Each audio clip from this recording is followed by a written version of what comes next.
δυνατότητα όλο αυτό που έχω κάνει στη ζωή μου και που στην πραγματικότητα με κάνει και περνάω καλά, διασκεδάζω. Ταυτόχρονα βέβαια για μένα είναι και δουλειά, αλλά δεν σταματάει και είναι πολύ περισσότερο από αυτό. Μου δίνει τη δυνατότητα λοιπόν να αποκτήσει και ένα περαιτέρω νόημα. Όλη λοιπόν αυτή την ενέργεια και τη δύναμη και την αγάπη που εισπράττω από τον κόσμο όλα αυτά τα χρόνια, μου δίνει λοιπόν τη δυνατότητα να την μετασχηματίζω και να την ανταποδώσω να το. Αυτό για μένα είναι πάρα πολύ σημαντικό. Δεν ξέρω πόσο αλλιώς θα μπορούσα να το κάνω και δεν ξέρω και με ποιο άλλο τρόπο θα μπορούσα να το κάνω.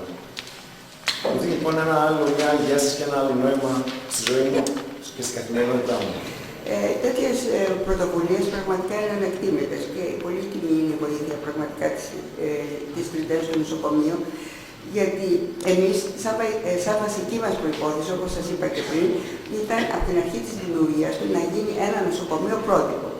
Το νοσοκομείο αυτό, ο Σάκης ξέρουν και πολλοί από εσάς που είσαστε εκεί, είναι ένα πρότυπο νοσοκομείο. Καταρχήν, τα παιδιά όταν μπαίνουν μέσα δεν έχουν την αίσθηση ότι είναι σε νοσοκομείο. Αποτελείται από 5 ξεχωριστά κτίρια, που κάθε κτίριο εκπροσωπεί και μια ήπειρο. Είναι η Ευρώπη, η Αφρική, η Αμερική και τα παιδιά αντί να βλέπουν τους ψυχρούς άσπρους τοίχους ενός νοσοκομείου, το μάτι τους αποσπάται να βλέπει καβόιδες, να βλέπει κτίρια, πυραμίδες από διάφορα μέρη του κόσμου και αυτό τα κάνει να είναι πιο κεφάτα και τους γονείς πιο ήρεμοι να μπορούν να συνοδεύουν τα παιδιά τους. Γιατί έχω τύχει σε στιγμές τραγικές να μπαίνουν μέσα στο Αγία Σοφία τα παιδιά και να πέφτουν κάτω να χτυπιώνται και να λένε δεν θέλουμε να πάμε σε γιατρούς.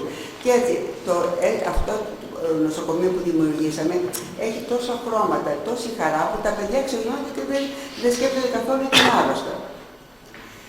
Γι' αυτό σήμερα που είμαι κοντά σας λέω όλα αυτά και πάνω απ' όλα θα ήθελα να σας ευχαριστήσω για τη συμπαράστασή σας, διότι πιστεύω ότι η συμμετοχή σας σήμερα ενδυναμώνει και μας ενθαρρύνει να συνεχίσουμε αυτό το έργο που επιτελούμε και πραγματικά είναι, όπως βλέπω εδώ, και το διοικητικό της Ελπίδας και όλο το διοικητικό συμβάλλει ουσιαστικά για να κάνουμε ό,τι καλύτερο είναι για τα παιδιά.